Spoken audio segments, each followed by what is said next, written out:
Level 1, the first touch. You open the account on a Tuesday morning, hands slightly cold from the air conditioning. The screen loads slowly, and you watch the numbers blink into existence like something alive. You have deposited $500, and your fingers feel strange after pressing confirm. It is not a life-changing amount, but it is yours, and that changes everything about how you feel. You scroll through the list of available assets, and your eyes drag across names you recognize from everyday life. You have seen these companies on buildings, on packaging, on billboards you passed 1,000 times. Now you can own a piece of them, and that thought sits strangely in your chest. You press buy on your first position, and your breath catches for exactly 1 second before the order fills. The number on your screen changes, and something in your mind shifts permanently. You begin reading reports late at night, eyes scanning lines of financial language you barely understand yet. You learn the difference between price and value, slowly, through repetition and confusion.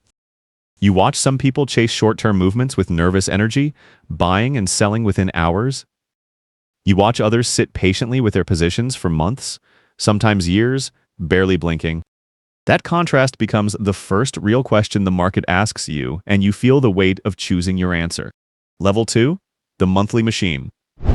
You set up automatic contributions because you have learned that discipline beats emotion every single time. Every month on the same date, a fixed amount leaves your bank and enters your brokerage account. You allocate it methodically, 60% into broad market funds, 20% into sector-focused positions, 20% held in short-term liquid assets. Your portfolio begins to take a shape that feels intentional, not accidental, and that distinction matters deeply. Then the market drops, and it drops hard, and your account loses 10% in 2 weeks. You sit in your chair and feel your stomach tighten like something is being wrung out inside you. Your finger hovers over the sell button for 3 full seconds, and you can feel your heartbeat in your fingertips. You do not press it. You invest your monthly contribution anyway, buying more at lower prices, and you feel the strange calm of someone who has chosen discipline over fear. Weeks pass, then months, and the market recovers, and your cost basis is lower than it would have been if you had panicked. You begin tracking your portfolio with a spreadsheet, entering numbers manually so that you feel every movement in your hands. You think in years now, not days, and that shift in time frame changes the texture of your entire financial life. Level 3, when numbers become real. Your portfolio crosses $100,000 on a Wednesday afternoon, and you refresh the screen 3 times just to make sure the number is accurate. A 1% move is now $1,000, and that reality lands differently than any percentage ever has before. You feel it in your chest like something pressing gently from the inside. You set a formal allocation strategy and write it down in a notebook with a black pen, pressing the ink deep into the paper like a contract with yourself. 70% equities, 20% fixed income, 10% held in alternative or cash positions. You rebalance quarterly, trimming what has grown too large, adding to what has fallen behind, following percentages instead of feelings. Market corrections arrive, and you watch them with the calm of someone who has already rehearsed this moment many times in their mind. You begin optimizing your tax position, holding winning positions long enough to qualify for lower capital gains treatment. You use tax-advantaged accounts for assets that generate the most taxable activity, moving pieces across accounts like a slow and deliberate chess game. You stop celebrating individual stock wins because you understand now that the system matters more than any single decision. Your identity as an investor is no longer fragile or uncertain, and that quiet confidence changes how you carry yourself in rooms.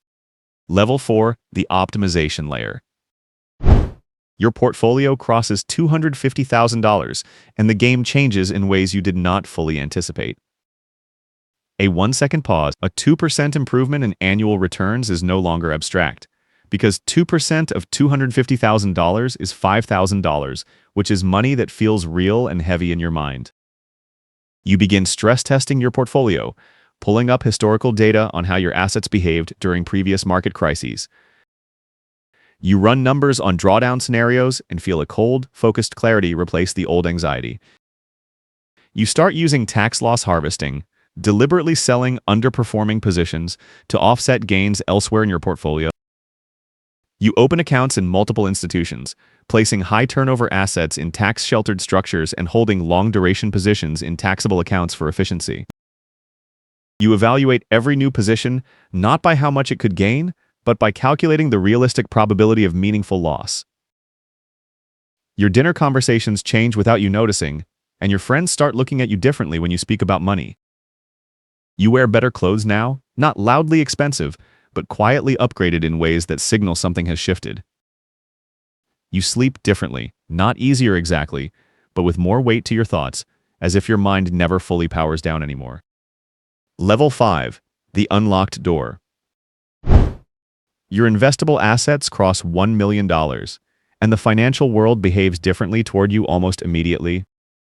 Invitations begin arriving, not through public channels but through quiet introductions from advisors and private banking contacts. You are introduced to private equity deals, real estate syndications, and venture structures that are not listed anywhere publicly. These are not opportunities you find by searching. They are presented to you across conference tables and private dinners in restaurants with no prices on the menu. You commit capital to your first private fund, and the minimum alone is $250,000. Your capital is locked for 7 years, and you sign documents acknowledging that you cannot access it before the agreed period ends. The expected internal rate of return is projected at 18%, and you study the sponsor's track record, the way a surgeon studies a body scan, slow and methodical and searching for anything that does not belong. You hire a private banker, a tax attorney, and a financial advisor who works exclusively with clients at your level. You begin flying business class without guilt because your time has a measurable financial value now and exhaustion is a liability. You order bottles of wine at dinner that cost more than your first car payment and you do not check the price before ordering. Life has a different texture now, softer in some places and sharper in others, and the sharpness is not always comfortable. Level 6. The Portfolio Manager. Your capital enters the $10 to $100 million range, and investing is no longer something that fits beside your life. It becomes the structure around which everything else is arranged. A 5% annual return is not a percentage anymore. It is $500,000 to $5 million, and those numbers require serious infrastructure to manage. You establish a formal investment entity to manage your holdings, with proper legal structure, accounting systems, and compliance frameworks. You hire a small team, a chief investment officer, a tax strategist, and an operations manager who handles the administrative weight so you can focus entirely on capital decisions. You benchmark your performance against major market indices and review the results with your team every quarter in a private conference room with heavy chairs and very little small talk. You begin making direct investments into private companies at significant equity stakes, sitting on boards, attending quarterly reviews, and influencing strategic direction with your capital. You develop a lifestyle that is nearly invisible to the outside world, but deeply structured on the inside. You own multiple properties across different cities, managed by firms you have retained specifically for that purpose. Your personal spending is significant but controlled, because you understand that undisciplined consumption is what dissolves fortunes at this level. You take long-haul flights on private charter when the scheduling makes it efficient. You keep the same watch for 5 years because you bought the one you actually wanted, and have no need to replace it with something louder. Level 7, the Capital Director. You are no longer managing a portfolio in the traditional sense, because the scale of your capital has moved beyond personal investment into institutional territory. You are allocating hundreds of millions, sometimes approaching $1 billion across strategies, managers, funds, and direct positions. You invest through other managers as much as you invest directly, evaluating hedge funds and private equity firms with the same rigor a scientist applies to experimental data. You review fund structures, fee arrangements, carry terms, and alignment of incentives before committing a single dollar. Due diligence on a single manager can take 6 months and involve multiple site visits, reference calls, and independent risk assessments. Your investment decisions move markets in small but measurable ways, and you are aware of that at all times. You plan exits months in advance because moving capital at this scale requires timing, coordination, and a careful avoidance of telegraphing your intentions to competitors who watch your movements. Your network is now composed of other allocators, sovereign wealth representatives, pension fund managers, and the heads of major private investment firms. Information does not come to you through public channels anymore because everything meaningful happens in relationships built over years and decades. You attend gatherings that are not publicized in buildings without signs, where the conversations that actually move capital take place over long dinners and private breakfasts. Something begins to feel different at this level, a growing sense of pressure that has no specific source, as if the weight of the capital itself has physical mass pressing against your attention at every hour. Level 8, the Collapse Architecture.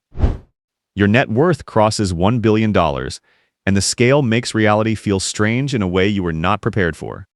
Single investment decisions now involve hundreds of millions, sometimes structured as controlling equity stakes or large private transactions negotiated entirely outside of public view. You no longer browse markets. You receive structured presentations in controlled environments from teams who have spent weeks preparing specifically for your attention. The lifestyle has reached a point where excess is simply the baseline, and nothing feels extraordinary anymore because extraordinary has become ordinary. You own a private aircraft that flies whenever your schedule requires, and the crew knows your preferences without being reminded. Your properties number in the double digits across multiple countries, staffed and maintained at costs that would seem catastrophic to almost anyone you once knew.